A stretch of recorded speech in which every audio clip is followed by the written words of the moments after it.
Si tu fréquentes des instituts de beauté ou que tu as l'intention de fréquenter un institut de beauté dans le futur, je t'invite à regarder cette vidéo jusqu'à la fin.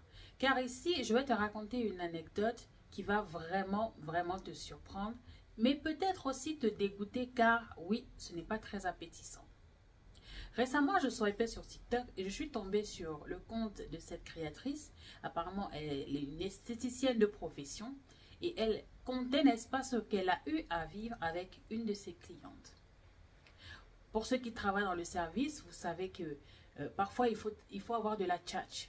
Il faut savoir converser avec les gens, il faut pouvoir entamer des sujets et les entretenir. Bref, ça fait partie du service. Cette extraversion, cette capacité à communiquer, à discuter, à parler de sujets des plus banaux, plus intéressants. Bref, il faut avoir la conversation.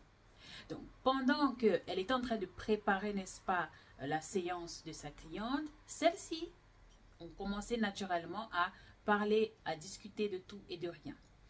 Et voilà que la cliente de la demoiselle ou de la dame, en voyant la préparation, la couleur de la cire que la dame s'apprêtait à utiliser, s'exclame en disant que c'est surprenant car la dernière fois qu'elle était voir une esthéticienne, eh bien, la cire que l'autre esthéticienne avait utilisée avait une couleur grise. L'esthéticienne, donc la créatrice de contenu, s'exclame en disant « Cela ne peut pas être possible ». Elle est esthéticienne depuis un bon bout de temps maintenant et de sa connaissance, il n'existe pas de cire grise. Elles ont continué à papoter, elles sont passées à autre chose tout simplement et la séance a débuté. Pendant l'épilation maintenant, étant donné que voilà, les poils s'arrachent les uns après les autres et en fonction de la température et la quantité de poils qui s'arrachent et tout, eh bien la cire change de couleur apparemment, elle commence à devenir un peu blanchâtre, voire grise. Et c'est à ce moment-là que la cliente en question s'exclame à nouveau et dit « Ah oui, c'est exactement cette couleur qu'avait la cire que la dame a utilisée la dernière fois que j'étais en institut. » Et l'esthéticienne en question choquée comprend tout de suite ce qui vient de se passer. En fait, s'il se trouve, la dernière fois que cette cliente, n'est-ce pas, était allée en institut, l'esthéticienne qui avait pris soin d'elle avait utilisé une cire qu'elle avait déjà utilisée sur une autre cliente. Apparemment, ce n'est que la seule raison logique qui pourrait justifier la couleur de la cire en question. J'aimerais qu'on mette pause pour un moment et qu'on y réfléchisse à tête reposée. Est-ce que vous vous imaginez si un jour on vous disait que vous êtes allé en institut et que l'esthéticienne ou la personne qui a pris soin de vous a utilisé une cire déjà utilisée sur vous pour vous épiler vous? Vous n'avez aucune idée de qui était le prédécesseur, votre prédécesseur. Vous n'avez aucune idée si cette personne a, je ne sais pas moi, des maladies, des problèmes de peau.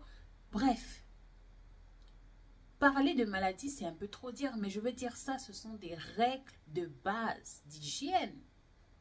Comment ça se fait hein, qu'une cire déjà utilisée va être réutilisée sur une autre personne? Non mais sincèrement, les gens qui sont dans le business, je ne suis pas en train de tirer sur les esthéticiennes, mais à un moment donné, un peu de sérieux. Les instituts de beauté, c'est un peu comme la restauration. La chose qui prime, c'est l'hygiène. Parce qu'au moindre petit décalage, à la moindre petite négligence, les conséquences peuvent être désastreuses. On a vu ici des vidéos de femmes, n'est-ce pas, qui donnaient des retours par rapport à leur expérience dans les instituts de beauté. Des personnes qui se sont retrouvées limite dévisagées à cause d'un je ne sais quel produit qui a été appliqué sur leur visage, ou alors celles-là qui ont fait des épilations au laser, ou même des épilations du maillot, des choses comme ça, qui ont commencé à développer des infections, des boutons, bref, de l'hyperpigmentation qui ne part pas. C'est vrai, il faut maximiser, hein, c'est le profit après tout. Il faut pouvoir maximiser, voilà, il faut rendre l'activité rentable. Mais à un moment donné, pensez un peu à la santé des gens. Ce n'est pas une demande, ce n'est pas une doléance que l'on vous fait, c'est une obligation.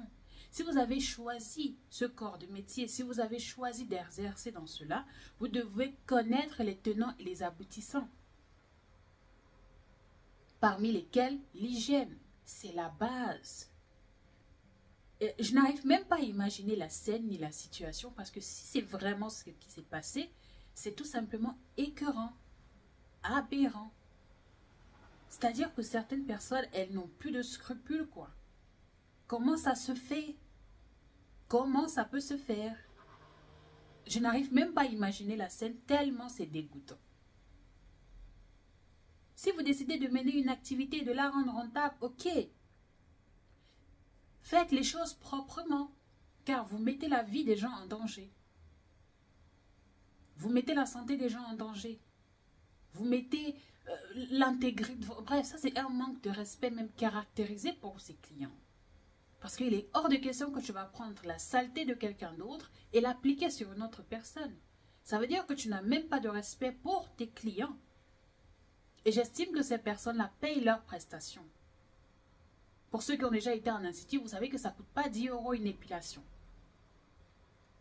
J'ai envie de dire, si les prestations ne te permettent pas de rentabiliser ton activité, toi, en tant qu'esthéticienne, augmente le prix de tes prestations. Bref, trouve un moyen. Mais pas des voies et moyens aussi peu scrupuleuses et dégoûtantes. Vous devriez avoir honte de faire des choses pareilles. C'est impensable, c'est inimaginable. Et d'un autre côté, j'aimerais m'adresser aussi aux femmes. On a cette obsession de la beauté, de la perfection.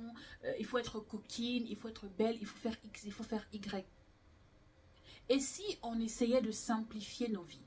Et si on essayait de faire les choses un peu plus simplement, avec un peu plus de modestie? Peut-être que on n'arrivera même pas à se faire limite arnaquer, j'ai envie de dire ça comme ça, par des personnes peu scrupuleuses comme celle-là. Est-ce que tu as, pose-toi la question, est-ce que tu as impérativement besoin d'aller en institut pour t'épiler le maillot, pour t'épiler les aisselles, pour t'épiler les jambes? Est-ce que tu as impérativement besoin d'aller en institut pour cela? Après, bon, si on n'y va pas, ben ces personnes-là vont se retrouver sans travail. Elles ne pourront pas mener une vie décente. Parce que après tout, c'est leur gagne-pain. Je comprends. Mais posons-nous les questions parce qu'après tout, limite, on est des cobayes. Pose-toi la question, est-ce que tu as envie d'infliger cela à ton corps, à ton organisme? Je ne compte pas les personnes qui se sont retrouvées infectées aux maladies avec des virus là, peu éthiques dans la société, ne parlent pas beaucoup. Parce qu'elles sont allées se faire un soin au laser, un soin une pédicure, manicure, un tatouage. Les outils n'étaient pas bien nettoyés, les outils n'étaient pas bien préparés. Elles ont chopé une infection, elles ne savent pas où ni comment. Encore plus lorsque vous fréquentez des lieux différents à chaque fois. C'est impossible de savoir d'où ça vient, d'où ça provient. Surtout si vous savez que vous avez une hygiène de vie correcte. Vous ne savez pas d'où ça vient, vous ne comprenez pas. Vous vous retrouvez comme ça, dans l'impasse, pour rien. Pour quel prix? À quel prix? Est-ce que tu es obligé d'aller en institut pour te faire coller les cils, tout ça là? Est-ce que tu es obligé d'aller en institut toutes les 3 semaines, toutes les 2 semaines pour te faire curer les ongles? Pose-toi, je ne suis pas en train de dire que tu ne devras pas le faire. Moi-même, je porte des artifices. Mais j'ai trouvé ma manière à moi de porter mes artifices et en même temps préserver ma santé. Parce que l'esthétique au détriment de la santé, c'est de la bassesse, c'est de l'ignorance, c'est de la négligence. Nous ne l'oublions pas. Donc, chères dames, faites attention à vous, prenez soin de vous. D'accord?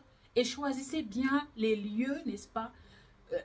Ne faites pas confiance aux gens comme ça avec votre corps, votre santé, n'importe comment.